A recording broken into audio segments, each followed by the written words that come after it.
CH33, Aaradhya और सिद्धार्थ का past और सारे हीरोज का रोमांस।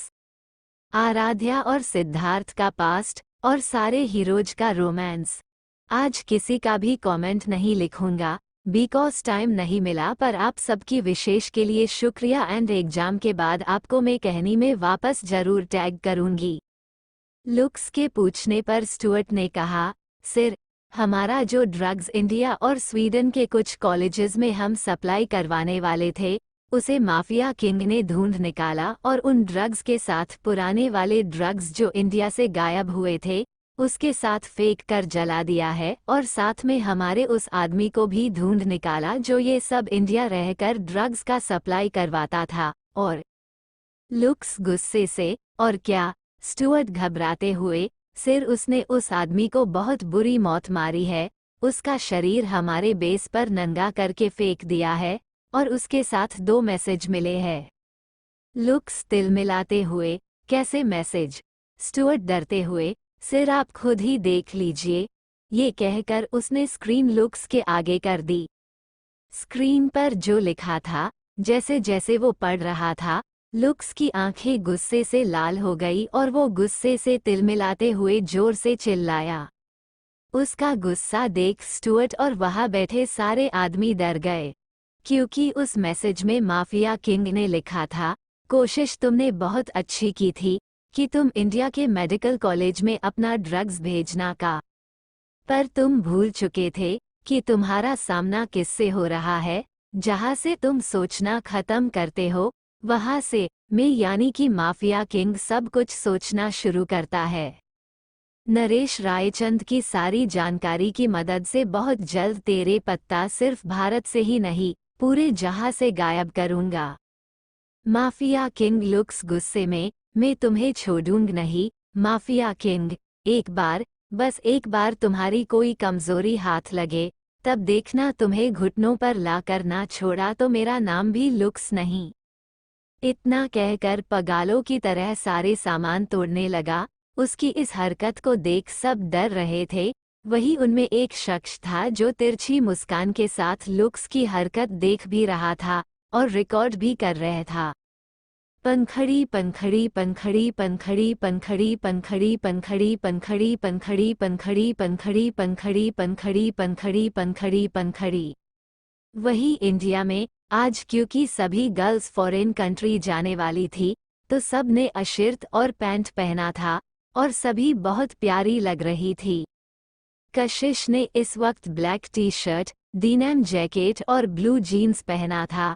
हाथों में चूड़ा था और गले में मंगलसूत्र, मांग में सिंदूर, बालों को हाई पोनी टेल चोटी, सच में बड़ी चांगी लग रही थी। ईशानी ने एक ब्लू टी शर्ट, उसके ऊपर जैकेट और नीचे पैंट पहना थी। हाथों मेटल की बैंगल्स, बालों को खुला छोड़ रखे थे। आरुषि ने बालों की चोटी रखी थी, हाथों में घड़ी, और उसने विलोएट कलर की वेलवेट की 1 पीस पहना थी, हाई हील्स पहना था। खुशी ने वाइट कलर जंप सूट पहनी थी और हाई हील्स पहनकर बालों को हाई पफ रखा था। आराध्या ने वाइट ऊनी स्वेटर और पैंट पहना थी और कशिश की तरह ही सुहागन वाली चीज पहनी थी। पांचों लड़कियां तैयार होकर रूम से बाहर आई। खुशी कशिश को छेड़ते हुए, काशू डार्लिंग। उसकी बात पर कशिश उसे देखने लगी। देखना आज जीजू की नजरें तुझसे हटेंगी ही नहीं। खुशी की बात सुन कशिश शर्मा गई, फिर खुद की शर्म को छुपाते हुए, वैसे बेबी, तू भी कुछ कम नहीं लग रहा है। कशिश की बात सुन खुशी हंसने लगी, तो कशिश आराध्या को देखकर, दीदी, मुझे आपसे कुछ पूछना है। आराध्या प्यार से उसके गाल पर हाथ रख, बोलना बच्चा, क्या हुआ? कशिश पाउट बनाकर, दीदी, आप और जीजू कहाँ मिले थे? आरुषि भी इस बात पर अपना सर हिलाते हुए, हाँ अरु दीदी, आप और जीजू किधर मिले थे? उसकी बात सुन बाकी दोनों लड़कियां भी अपनी नजरें आराध्या पर टिका ली, तो आराध्या गहरी सांस लेकर, हम दोनों कश्मीर में मिले थे। सभी एक साथ चौंक कर बोले, क्या कश्मीर? आराध्या ने पलकें झपका दी और बोलने लगी, फ्लैशबैक। कश्मीर। आराध्या और उसके दोस्त वहां घूमने आए थे। उसने देवी वैष्णो देवी दर्शन कर वापस आ रहे थे, तब आराध्या अपने दोस्तों को छोड़ उस इलाके से थोड़ी आगे चली गई। वहां उस वक्त तूफान की भी संभावना थी, पर आराध्या को कोई होश नहीं था। वो बहुत आगे आ गई थी। तभी उसने आसपास देखा तो पाया कि वो अपने दोस्तों और गाइड से बहुत दूर आ चुकी है। ये देख आराध्या डरने लगी। वो किसी को ढूंढ रही थी कि शायद कोई उसकी हेल्प कर दे, पर कोई नहीं मिला। वो भटकते भटकते ऐसी उस जगह के रोड पर आ चुकी थी। काफी रात हो चुकी थी, इसके कारण आराध्या को डर भी लग रहा था। तभी उसकी नज़र रोड पर आ रहे दो आदमियों पर गई। आराध्या को लगा शायद वो उसकी हेल्प कर सकते हैं, इसलिए उसने उनके पास जाना के फैसला किया। आराध्या उन आदमियों को देखकर मदद की उम्मीद से उनके पास जाती है और धीरे से बोलती है, एक्सक्यूज मी। वो आदमी नशे में थे, इसके कारण वो आराध्या को बहुत ही अजीब नज़रों से देख रहे थे। आराध्या को बहुत अजीब सी फीलिंग आ रही थी। उनमें से एक आदमी अपने जीभ अपने होठ पर फेर कर, अरे मैडम बोलिए क्या काम है।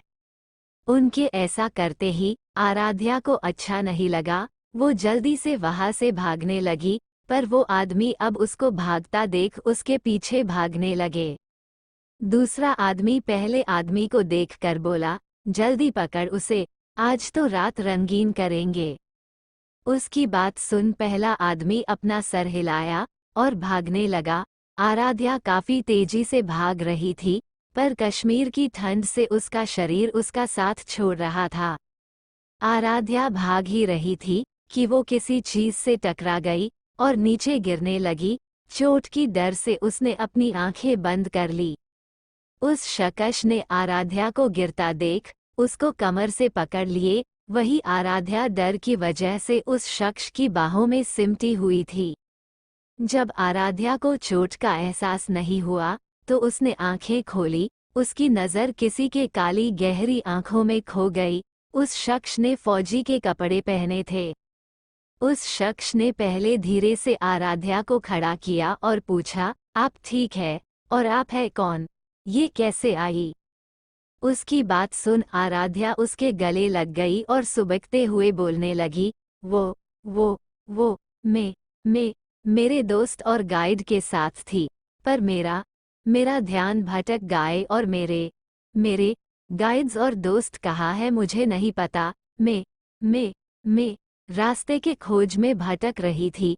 वहाँ वो उस रास्ते की ओर इशारा करके दो आदमी मिले। वो बहुत बहुत गंदे थे, मेरे साथ गलत करना चाहते थे। इतना कहा कर वो उस शख्स के गले लगकर रोने लगी। वही वो शख्स जिसके गले आराध्या लगी थी, उसे अजीब एहसास हो रहे था। वो शख्स ने भी आराध्या को कसकर गले लगा लिया था। उसने उसे ऐसे गले लगाया था कि मानो अगर उसने आराध्या को छोड़ा तो कोई उससे दूर ले जाएगा। वही वो आदमी भी आ गए। उसने जब आराध्या को किसी फौजी के गले लगा देख घबरा गए। वही वो शख्स जिसने आराध्या को गले लगाया हुआ था। उसने जब किसी की आहट सुनी तो वो उस ओर देखा। जब उसने सामने देखा तो सामने दोनों आदमियों को देख समझ गया कि ये वही है जिन्होंने आराध्या के साथ बदतमीजी की है। उसने आराध्या को खुद से दूर किया और उसका चेहरा देखा, जो इस वक्त लाल हो चुका था रोने की वजह से, और ऊपर ठंड ने भी अपनी रंगत छोड़ी है। उसने आराध्या को अपना ओवरकोट पहनाया और उसका चेहरा अपने हाथों में भरकर प्यार से कहा, आप रोए मत और मुझे बताइए कि क्या वो दोनों वही आदमी है जिसने आपके साथ बदतमीजी की है। उस शख्स की बात सुन अब आराध्या का ध्यान उस ओर जाता है जहां वो शख्स इशारा कर रहा था। सामने दोनों को देख आराध्या झट से उस शख्स के सीने में छुप गई और घबराते हुए बोली, प्लीज मुझे बचा लो, वो मुझे ले जाएंगे। उसकी बात सुन वो शख्स आराध्या को अपने सीने में छुपाकर, नहीं, कोई नहीं ले जाएगा मुझसे दूर, और आप यही रहिए, मैं उनके कामों की सजा देकर आता हूँ। उस शख्स की बात सुन आराध्या ने अपना सर हिलाया, और वो शख्स उसको खड़ा कर वहां से चला गया। वो उन आदमियों के पास पहुंचकर, तुम लोगों की हिम्मत कैसे हुई उसे छूने की? इतना कहकर वो उन्हें मरने लगा। वो आदमी उस शख्स से सॉरी बोलते रहे और वो आदमी मरता रहा। कुछ देर बाद उनकी दर्द भरी चीख गूंज गई।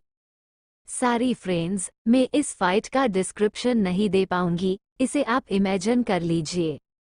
वो आवाज सुनकर आराध्या डर गई। कुछ देर बाद वो शख्स उधर आ गया और आराध्या से पूछा, क्या तुम ठीक हो? आराध्या ने कांपते हुए होठों से कहा, जी अब हम ठीक है। वो शख्स आराध्या को देखाकर, आपका नाम क्या है? आराध्या ठंड से कांपते हुए, आराध्या, और आपका? वो शख्स एक मुस्कान के साथ, मेरा नाम सिद्धार्थ कपूर है। मैं ये के आर्मी का हेड हूँ। आज तूफान आ रहा है, इसके कारण ये चेक करने आया था। अब आप मेरे साथ चलिए, आपको ठंड से बुरा हाल हो चुका है। तो दोस्तों, ये कोई और नहीं हमारे हीरो है। उसकी बात सुन आराध्या ने अपना सर हिलाया और दोनों सिद्धार्थ के कॉटेज चल पड़े। कुछ देर बाद दोनों कॉटेज पहुंचे। कॉटेज लकड़े और सीमेंट का बना था और छोटा था पर बहुत सुंदर था। दोनों अंदर गए। तभी बाहर तूफान आ गया था। सिद्धार्थ आराध्या को उधर के चेयर पर बैठकर, आप यही बैठिए, मैं आपके लिए कुछ पहनने का बंदोबस्त करता हूँ। उसकी बात सुन आराध्या अपनी पलकें झपका देती है। वही सिद्धार्थ अपने रूम में जाकर जल्दी से एक टी शर्ट और लोअर पहनकर अपने कपड़ों में से एक वाइट शर्ट निकालकर आराध्या के पास आता है।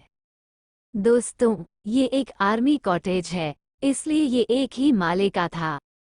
आराध्या को अपनी शर्ट देते हुए, आराध्या आप यही पहन लीजिए, क्योंकि अभी मेरे पास कोई और कपड़े नहीं है। उसकी बात सुन आराध्या उसका शर्ट लेकर अंदर रूम में भाग गई। कुछ देर बाद वो बहरा आई। उसने इस वक्त सिर्फ सिद्धार्थ की शर्ट ही पहनी हुई थी और कुछ नहीं। ऊपर से ठंड की वजह से उसका जिस्म लाल पड़ चुका था। आराध्या को इस हाल में देख सिद्धार्थ की सांसें ऊपर हो चुकी थी, पर खुद को काबू करके वो आराध्या को बोला, आप आइए, आपकी शरीर ठंड से जम चुका है। उसकी बात सुन आराध्या ने नजरें उठाकर सिद्धार्थ को देखा। सिद्धार्थ दिखने में बहुत चार्मिंग था। उसकी काली गहरी आंखें, थोड़े बड़े बाल, बाइसेप्स, और उसने इस वक्त टी शर्ट और लोअर ही पहना था। वो बहुत हैंडसम दिख रहा था। वो सिद्धार्थ में खो चुका थी, लेकिन सिद्धार्थ की आवाज सुनकर आराध्या को होश आया। वो धीरे धीरे चलकर बाहर आई और उसके साथ एक केबिन के सामने बैठी, जहां आग जली हुई थी, पर उधर बैठकर भी उसे कुछ आराम नहीं मिल रहा था, जो सिद्धार्थ समझ रहा था। पर अभी वहां ज्यादा कुछ शरीर को गर्म करने के लिए सामान मौजूद नहीं था। उसने आराध्या को देखकर, सॉरी, इस वक्त ये ज्यादा कुछ नहीं है। उसकी बात सुन आराध्या कांपते हुए, कोई बात नहीं, पर मुझे ठंड लग रही है, ये कहकर वो अपने पैरों को मलने लगी। ये देख सिद्धार्थ आराध्या के पैरों को अपने पैरों के बीच रखकर अपने हाथों से रब करने लगा। ये महसूस करके आराध्या को अपने शरीर में एक अजीब सी सिहरन महसूस हुई। वो कँपते हुए, सिद्धार्थ आप क्या कर रहे हैं?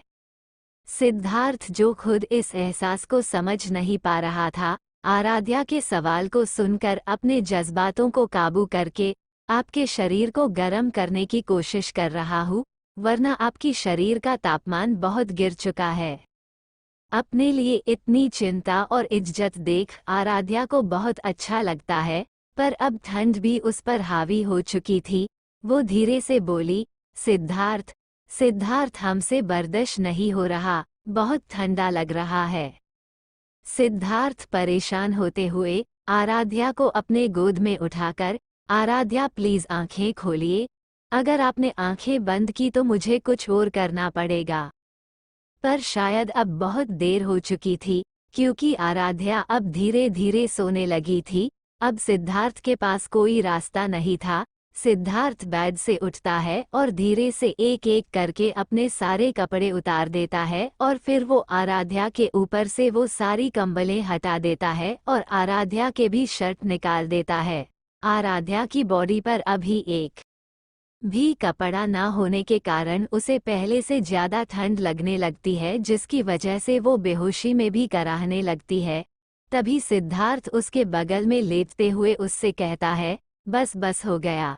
इतना कहकर सिद्धार्थ आराध्या को अपने ऊपर ले लेता है और दोनों की बॉडी को उन कंबलों से अच्छी तरह से कवर कर लेता है।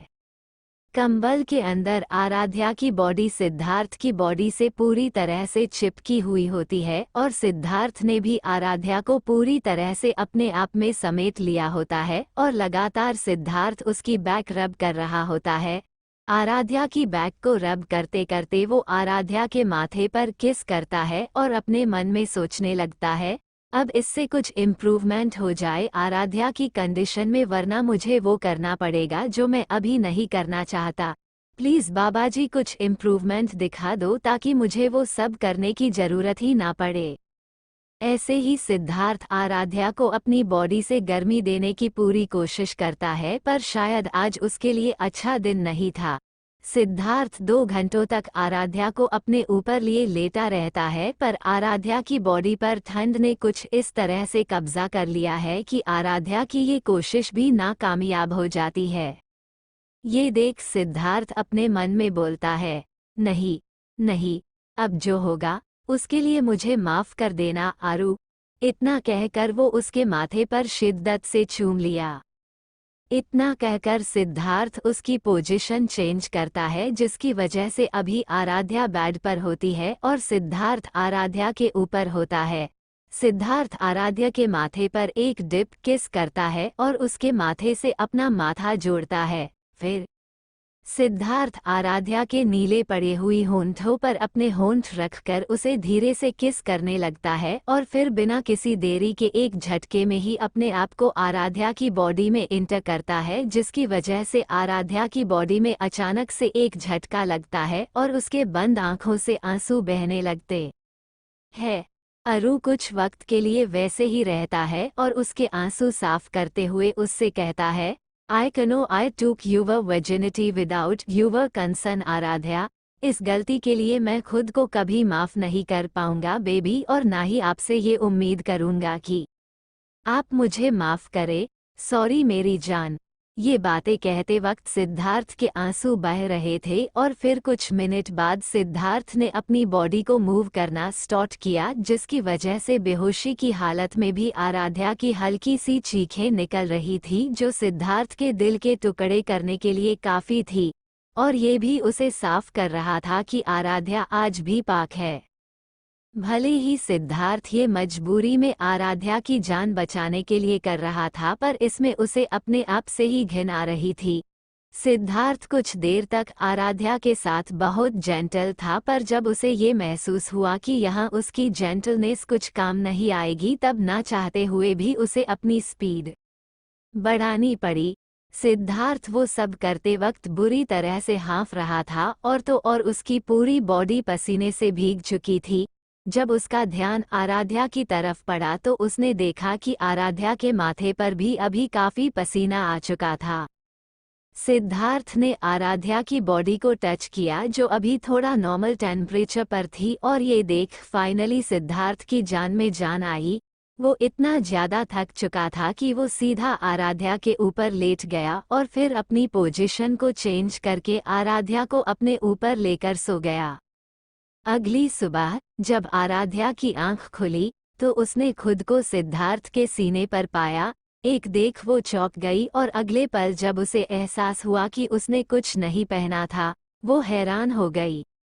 वो झटके से उठी, जिसके कारण उसकी चीख निकल पड़ी। उसकी आवाज सुनकर सिद्धार्थ की आंखें खुल गई। वो आराध्या को देखकर उसके चेहरे को अपने हाथों में भरकर, आराध्या आप ठीक तो है ना? उसकी बात सुन आराध्या सिद्धार्थ का हाथ झटक कर रोते हुए, आखिर आपने ये क्यों किया? उसकी बातें वो समझ रहा था। उसने अपना सर झुकाकर, जो किया है वो गुनाह है, पर कल जो हालत थी, मैं क्या करता। और बाद में सब कुछ उसने आराध्या को बताया जो कल हुआ था। फिर खुद को शांत करके, देखिए जो हुआ मैं बदल नहीं सकता, पर आराध्या तुम मुझे अच्छी लगती हो, इसलिए मैं आपसे शादी करना चाहती हो। सिद्धार्थ का इजहार सुन आराध्या एक पल जम गई। वही सिद्धार्थ उसके पास आकर उसके चेहरे को पकड़कर, तो क्या तुम मुझसे शादी करोगी? उसकी बात सुन आराध्या शोक हो गई, पर अगले पल अपनी पलकें झुकाकर धीरे से कहा, हाँ। उसकी बात सुन सिद्धार्थ खुश हो गया और आराध्या के पास आकर उसे देखकर बोला, कल मिली हो, पर रिश्ता बना बरसों का, अब तुम हमारी हो। ये इश्क है मेरा अरसे का, बेताब हूँ तेरी खिदमत के लिए। तो बस एक आवाज दे, तोड़ लाओ चांद सितारे, ये इश्क है मेरा। झुका मेरा सिर तेरे खिदमत में।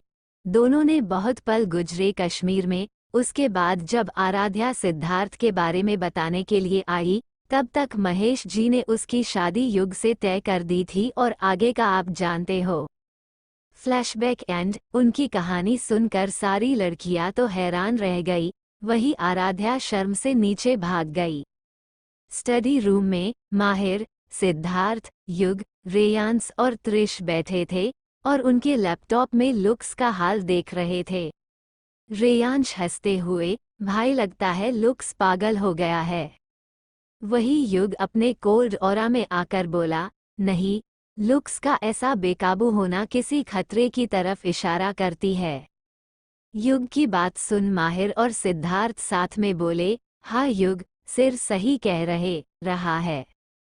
वही युग फिर खड़ा होकर बोला, अब चलो, हमें जल्दी ही अपने राज्य में चलाना है, मीन्स स्वीडन जाना है।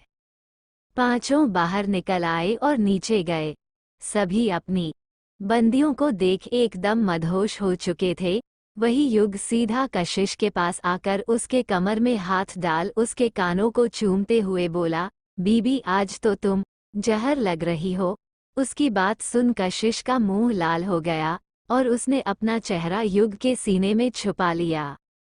सिद्धार्थ आराध्या के पास आकर उसके सर को पकड़कर अपने चेहरे के पास लाकर उसके होठों को चूम लिया और मदहोशी से बोला, आज तो तुम मुझे मरने की प्लानिंग की हो जाने मन। उसकी बात आराध्या ब्लश करते हुए, आप भी बहुत हैंडसम लग रहे हैं।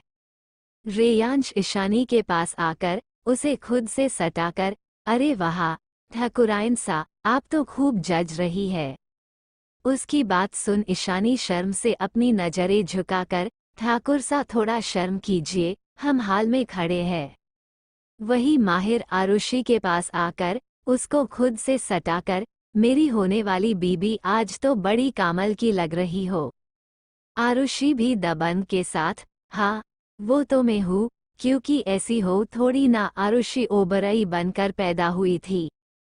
उसके इस हरकत पर माहिर ने अपना सर हिला दिया, क्योंकि वो जानता था कि आरुषि ऐसी ही है। वही आरुषि खिलखिलाकर हंसने लगी। त्रिश तो खुशी को देखकर पागल हो चुका था। वो उसके पास पहुंचकर, वह मेरी जंगली बिल्ली, आज तो कताए जहर लग रही हो। खुशी गुस्से में, बागड़ बिल्ले, मेरे मुंह मत लग, वरना तेरी वो हालत करूंगी कि तुझे तेरे साथ पुश्ते याद हो जाएगी। फिर क्या था, शुरू हो गई उनकी लड़ाई। वही सारे बड़े हॉल में बैठकर आंखें फाड़े अपने बच्चों को रोमांस करता देख रहे थे। तभी वहां किसी की आवाज गूंजी, जो सुनकर युग के सिवा बाकी सब हड़बड़ा गए। तो किसकी आवाज है, जिसे सुन हमरे हीरोज युग को छोड़ सब डर गए। आखिर युग को किस खतरे का अंदेशा हो रहा है? आपको आराध्या और सिद्धार्थ का पास्ट जानकर कैसा लग? आखिर लुक्स अब क्या करने वाला है? CH34 माफिया बॉयज का जुनून और इश्क। माफिया बॉयज का जुनून और इश्क। वही माहिर आरुषि के पास आकर उसको खुद से सटाकर, मेरी होने वाली बीबी आज तो बड़ी कामल की लग रही हो। आरुषि भी दबंग के साथ, हाँ, वो तो मैं हूँ, क्योंकि ऐसी हो थोड़ी ना। आरुषि ओबरई बनकर पैदा हुई थी। उसके इस हरकत पर माहिर ने अपना सर हिला दिया, क्योंकि वो जानता था कि आरुषि ऐसी ही है। वही आरुषि खिलखिलाकर हंसने लगी। त्रिश तो खुशी को देखकर पागल हो चुका था। वो उसके पास पहुंचकर, वह मेरी मेरी जंगली बिल्ली, आज तो कताए जहर लग रही हो। खुशी गुस्से में, बागड़ बिल्ले, मेरे मुंह मत लग, वरना तेरी वो हालत करूंगी कि तुझे तेरे साथ पुश्ते याद हो जाएगी। फिर क्या था, शुरू हो गई उनकी लड़ाई। वही सारे बड़े हॉल में बैठकर आंखें फाड़े अपने बच्चों को रोमांस करता देख रहे थे। तभी वहां किसी की आवाज गूंजी, जो सुनकर युग के सिवा बाकी सब हड़बड़ा गए। बाहर से दादाजी अंदर आ रहे थे और युग और बाकी सबको ताने देते हुए, अरे पुत्तर जी, जरा रोमांस करने से पहले आसपास तो देख लो। दादाजी की बात सुन सारे बच्चे हड़बड़ा जाते हैं। वही उनकी बात सुन युग भी उसी लहजे में बोलता है, तो शेखर साहब, जब आप अपनी महबूबा के साथ इश्क लड़ाते हैं, वो भी सरे आम, तब आपकी शर्म कह जाती है। दादाजी उसकी बात सुन हड़बड़ा जाते हैं, फिर नकली गुस्सा दिखाते हुए, अरे बाखुदा, कभी तो शर्म कर लिया करो, हम आपके दादाजान है। तो युग कोल्ड वॉइस में, यही तो वजह है कि हम बेशर्म हैं, क्योंकि आप हमारे दादाजान हैं। युग की बात सुन पूरा परिवार मुंह दबाकर हंसने लगता है। वही दादाजी तो झेप जाते हैं, क्योंकि युग डायरेक्ट ना सही पर इनडायरेक्ट ये कह दिया है कि उनके बेशर्म होने की वजह खुद दादाजी है। तो दोस्तों, क्या आप लोगों के घर में भी यही होता है? वेल, मेरी दोस्त श्याना, उसके साथ यही होता है और हम सब हंस हंस कर लोटपोट हो जाते हैं। दादी जी सबके सामने आकर दादाजी को देखकर मुंह बनाकर बोली, 100% सच बोला है तूने पुत्तर, इनसे ज्यादा बेशर्म तो हमने भी अपने जिंदगी में नहीं देखा। अब क्या था, युग की बात पर दादी का साथ मिलते ही पूरा परिवार पेट पकड़कर हंसने लगे। वही दादाजी मुंह बनाकर रह गए। फिर सभी हंसने के बाद दादी जी, श्रावणी जी और मयूरा जी सभी के पास आए और उनका कुमकुम टीका किया और आराध्या और कशिश को देखकर कहा, बेटा, अब जा तो रहे हो दो बनकर, पर जब आओगे तब तीसरे की गुड न्यूज जरूर लाना। उनकी बात सुन कशिश और आराध्या शर्म गई और खुद को पूरी तरह युग, सिद्धार्थ के सीने में छुपा लिया। वही युग कोल्ड वॉइस में, माँ, अभी उसकी जरूरत नहीं है, क्योंकि अभी मेरे और मेरी जाना दिल के बीच किसी की जरूरत नहीं है, जब होगी तब वो खुद हो जाएगा। इतना कहकर युग अपनी जाना, मेरा मतलब हमारी काशू को अपने बाहों में उठाकर घर से बाहर निकल गया। वही श्रावणी जी और दादी जी मुंह खोले युग को देख रही थी कि उनका पोता कशिश को लेकर इतना पजेसिव हो गया है कि उसे किसी का मतलब, किसी का भी उनके बीच आना बारादश नहीं। वही सारे बॉयज अपनी बंदियों को कमर से पकड़कर घर से बाहर निकल गए। अरे, मानती हूँ कि हमारा माफिया बॉस बहुत से बहुत वाला प्यार कशिश को करता है, पर हमारे बॉयज भी माफिया बॉस से पीछे नहीं है। सभी लोग बाहर आए और कार में बैठ गए। दादाजी, श्रावणी जी, शिवांश जी, मयूरा जी, नीलम जी आज फिर से अपने कलेजे के टुकड़े को खुद से दूर जाता देख रहे थे। बाकी सब कोई अपने आंसू दिखा रहा था, पर दादाजी और शिवांश जी खुद को सख्त बनाए बैठे थे, और होते भी क्यों ना, क्योंकि उनके बच्चों के जाने के बाद सारी जिम्मेदारी और भाग दौड़ उनके सर पे ही आती है। वैसे दोस्तों, ये एक सच्चाई है, जैसे ये समाज हम लड़कियों को जीने नहीं देता, वैसे ही आदमियों या फिर लड़कों को भी कहाँ जीने देता है। एक औरत या लड़की बाथरूम या घर के दीवारों या किताबों के पन्ने में अपनी तकलीफ लिख देती है, पर एक सच्चा आदमी जो मन का साफ रहता है, जो सोच सही रहता है, वो बेचारा अपने दर्द को बयां भी नहीं कर पाता, क्योंकि उसे पता है वो घर जिसमें वो रह रहा है, उसके ऊपर उस घर की सारी जिम्मेदारी है, क्योंकि अगर वो बिखरता है तो परिवार टूटता है। इसलिए शायद ईश्वर कहते हैं कि एक आदमी और औरत दोनों किसी के अस्तित्व के अहम पहलू होते हैं। कुछ देर सभी बाहर रहते हैं। जब गाड़ी सबकी नज़रों से ओझल हो जाती है, तब सब कोई अंदर आ जाते हैं। वही युगेश के कार में युग और कशिश एक दूसरे के बाहों में एक दूसरे को गले लगाए बैठे थे, और युग कशिश के बालों में हाथ फेर रहा था। वही कशिश किसी ख्याल में गुम थी, जो ये सब महसूस कर रहा था। इसलिए नर्म स्वर में कशिश का सर सिहालते हुए, क्या हुआ बीबी, क्या सोच रही हो? अपने युग की आवाज सुन कशिश एक तक खिड़की से बाहर ताकते हुए, युग, हम वापस कब लौटेंगे? युग कशिश को अपने सीने पर महसूस करते हुए, बहुत जल्द, क्यों तुम्हें नहीं जाना मेरे साथ? कशिश युग की बात सुन हड़बड़ाते हुए, अरे, ऐसा नहीं है, वो मैं सोच रही थी कि स्वीडन में भी मैं पढ़ पाऊंगी। युग कशिश के बालों को चूम कर, बीबी, मुझे पूरा यकीन है, तुम सब कर पाओगी, और रही किसी तकलीफ की बात, तो ये युग ओबराय बहुत काबिल है कि वो अपनी बीबी का ध्यान रख सकता है। अपने लिए युग की इतनी परवाह देख कशिश खुद को पूरा युग के सीने में छुपाकर, थैंक यू युग। युग उसकी बात सुन, सर सहलाते हुए, थैंक यू, ये किस लिए बीबी? कशिश खुद को पूरा युग के बाहों में ढीला छोड़कर, थैंक यू, इसलिए कि आपने हमेशा मुझे अपने आगे रखा है।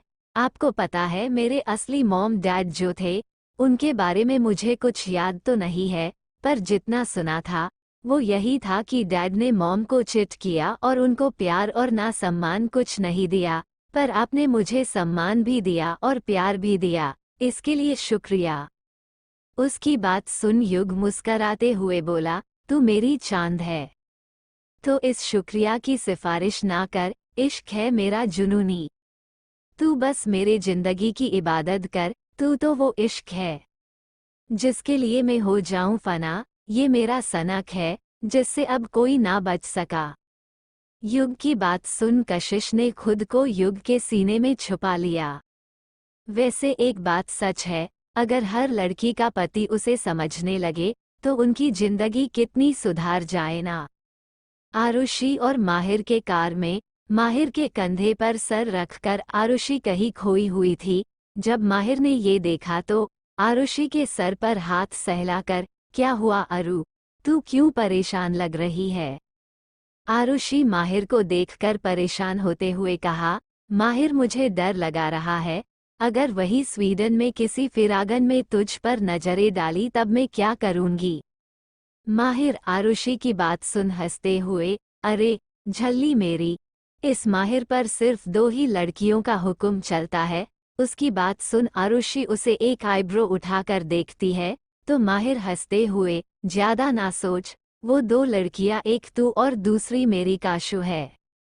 उसकी बात सुन आरुषि खुश होकर माहिर को गले लगा लेती है। वही माहिर भी हंसते हुए बोलता है, अरे तेरी इसी मासूमियत पर हम मर मिटे थे, इश्क की बाजी दिल से खेलते हैं। अब तो तेरे सिवा कोई और नहीं चाहिए, और ये इश्क की बाजी आप हमरे साथ ऐसे ही खेलते रहिए। और दोनों एक दूसरे को गले लगाए रास्ते देख रहे थे। आराध्या और सिद्धार्थ की कार, सिद्धार्थ आराध्या को गले लगाए बैठा था। अचानक सिद्धार्थ के माइंड में कुछ आया, आराध्या आपने क्या सोचा? आराध्या सिद्धार्थ की बात सुन पूछी, किस बारे में तुम बात कर रहे हो सिद्धार्थ? तो सिद्धार्थ शरारती अंदाज में, अरे दादू, आंटी और मॉम को पोता देने की बात। सिद्धार्थ की बात सुन आराध्या शर्म जाती है और सिद्धार्थ के सीने में अपना चेहरा छुपाकर, पर अभी मैं इसके लिए तैयार नहीं हूँ। तो सिद्धार्थ उसे गले लगाए हुए, हाँ, तो मैंने अभी थोड़ी बोला है, जब तुम तैयार होगी, तब के लिए मैंने कहा। आराध्या मुस्कराते हुए पलकें झपका दी, तो सिद्धार्थ ने आंखें बंद करके कहा, क्या कहे हम लफ्ज नहीं है तेरी तारीफ के लिए, का हो जाने जाना। आंख से मर दोगी हमको, कैसे कहे हम उन्हें कि जब जन देखते हैं। प्यार बढ़ता जरा है, तेरी सादगी से भी प्यार है, और तेरे नए रूप से भी, बस तू मेरी ही कर जन रहना। और कुछ ना है कहना। ब्यूटीफुल पोएट बाय रेयांश और ईशानी के कार में, रेयांश ईशानी को अपने बाहों में कैद किए हुए ठकुराइन सा अब आप हमसे बच नहीं सकती। ईशानी उसकी बाहों में कसमसते हुए, ठाकुर साहब आप क्या कर रहे हैं, हम बाहर हैं, थोड़ी शर्म करिए। रेयांश बेशर्मों की तरह, ठाकुराइन सा, अगर हम शर्म करेंगे तो बाबा सा और माँ सा की इच्छा कैसे पूरे करेंगे, आखिर अब वो भी बूढ़े हो चुके हैं, उनका भी मन करता है कि वो भी अपने पोते पोतियों को देखे। रेयांश की बेशर्मी देखकर ईशानी शर्माते हुए, ठाकुर साहब, आप कैसे कैसे बातें करते हैं, शर्म भी नहीं आती ना आपको। उसकी बात सुन रेयांश मुस्कान के साथ, हमने ये इश्क इजहार करने के लिए किया है। अब चाहे जमाना बेशर्म बोले, ये इश्क है, हमारी जुबा है। अब तो आपके सदगे सर झुकाऊंगा, अपने इश्क को तुझ पर लुटाऊंगा।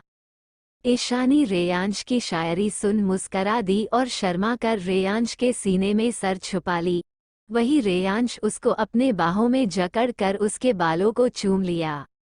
त्रीश की कार, ये का सीन बड़ा गजब का था, क्योंकि यह त्रीश और खुशी की लड़ाई चल रही थी, जिसे ड्राइवर भी सुनकर पागल हुए जा रहा था। खुशी छिड़ते हुए, तुम बागड़ बिल्ले, तीसरे काल के छठी औलाद, हिम्मत कैसे हुई तुम्हारी मुझे अपनी गोद में बिठाने की। त्रीश बेशर्मों की तरह, जैस मेरी हिम्मत कल तुम्हें किस करते हुए आई थी वैसे ही, और तुम मुझे कौन से नाम से नवाज रही हो। खुशी त्रीश का बाल नोचते हुए, वही जो तुम हो, पागल आदमी, अगर मैं जड़ी बूटियां भी तुम पर दावा के लिए लगाऊं, तो जड़ी बूटियां तुम्हारी इलाज से पहले सुसाइड कर ले। त्रीश चिढ़ते हुए, आह, पागल लड़की, तुम्हारी तो, और क्या बोला मैं पागल, तुम पागल, पता नहीं भाभी तुम्हें झेलती कैसे है। भाई अब बात तो कशिश पर आ गई थी, और सारे दोस्तों में कशिश को लेकर अधिक पोसेसिवेंस था, जिसके कारण खुशी त्रीश पर चिल्लाते हुए, ओए बागड़ बिल्ले, ज्यादा मात बोल, जो लड़की तुझसे शादी करेगी, वो बेचारी कुआं में कूद मार जाएगी। इस पर त्रीश भी चिल्लाते हुए, ओह ओपन माउथ फेस, बिलोटी ज्यादा मात बोल, तू अपने बारे में कुछ बोल नहीं सकती, और ऊपर से मुझे तुझे से ही प्यार करना था। फिर से दोनों लग गए झगड़े में। वही ड्राइवर सीट पर बैठा आदमी, है भगवान रक्षा कर, क्या यार, ये दोनों तो खत्म ही नहीं हो रहे हैं। आज किसका चेहरा देखकर उठा था भाई, फिर सोचकर, हाँ, आज मैं मेरे नायालक बेटे का चेहरा देखा था, तभी आज ये दोनों नसीब में आए, अगर अपनी गुड़िया का देखता तो अच्छा होता। हे भगवान, आज तो ड्राइवर भी फुल मोड में है। अब कुछ ही घंटों में सभी एयरपोर्ट पहुंच गए। सारे बॉयज अपनी जानेमन को कैरी करके आ रही थे, क्योंकि रास्ते में बात झगड़ा करते करते सभी सो गई थी। वही युग और सारे माफिया बॉयज अपने प्राइवेट जेट में जा रहे थे कि तभी युग और बाकी बॉयज के पास बहुत से आदमी आए और उन्हें घेर लिया। ये देखकर युग, माहिर, सिद्धार्थ, त्रीश, रेयांश की आंखें सर्द हो गई। सबने एक नज़र अपनी जान को देखा जो इस वक्त किसी बच्चे की तरह उनके गोद में सो रहे थे। वही वो आदमी युग को देखकर बोले, अरे माफिया किंग मुकुट, कहाँ चले आप, और वो भी अपने साथी और अपनी महबूबा को लेकर, जरा हमें भी अपनी महबूबा दिखाए। ये सुनकर युग की आंखें सर्द पड़ गई। वही वो आदमी कशिश, ईशानी, आरुषि, खुशी और आराध्या को हवस की नज़रों से देख रहा था। ये देख सारे बॉयज की आंखें सर्द पड़ गई। उन्होंने अपनी बंदियों बीबी को अपने कोट में अच्छे से छुपाया और बिना किसी भाव के अपनी उंगली में फंसा नाइफ जमीन पर फेंक दिया। उसे देख सारे आदमियों को लगा कि युग और उसके साथी डर गए, पर वो कहा जानते थे कि जहाँ से सब सोचना खत्म करते हैं वहीं से माफिया किंग और उनके साथियों की सोच शुरू होती है। वो नाइफ नीचे गिरते ही उसमें से एक गैस निकलने लगी। उस गैस से बचने के लिए युग, त्रीश, सिद्धार्थ, माहिर, रेयांश ने अपनी सांसें रोककर अपनी जाना को दिल अपने कोट में कैद कर लिया। उस गैस की स्मेल पड़ते ही सारे आदमी धीरे धीरे गिरने लगे। वो चीखना चाहते थे, तब भी आवाज की एक चू तक नहीं हुई। वही सारे डेविल माफियाज के चेहरे पर शैतानी स्माइल विद हॉर्न्स मुस्कान तैर गई। युग उस आदमी के पास आया जो कशिश को घटिया नजरों से देख रहा था। उसके पास आकर युग ने अपने पैर उसके मुंह दबाते हुए, जिसके तरफ में खुद की गलती बारादश नहीं करता तो तेरे नजरों को कैसे बर्दाश्त करता। माफिया किंग की महबूबा है मेरी जान, अगर उसे किसी ने भी गलत तरीके से छुआ भी तो नर्क के दर्शन होंगे। इतना कहकर अपना लात खींचकर उसकी आंखों पर मार दिया। वही त्रिश, सिद्धार्थ, माहिर, रेयांश ने अपनी गन पर साइलेंसर लगाकर उन आदमियों की आंखें पर मार दिया, जिसे उनकी दर्दनाक चीख निकली पर उस धुएं ने उनकी सारी बोलने की क्षमता छीन ली थी। पर अब जहर से वो तड़पते हुए मारने लगे।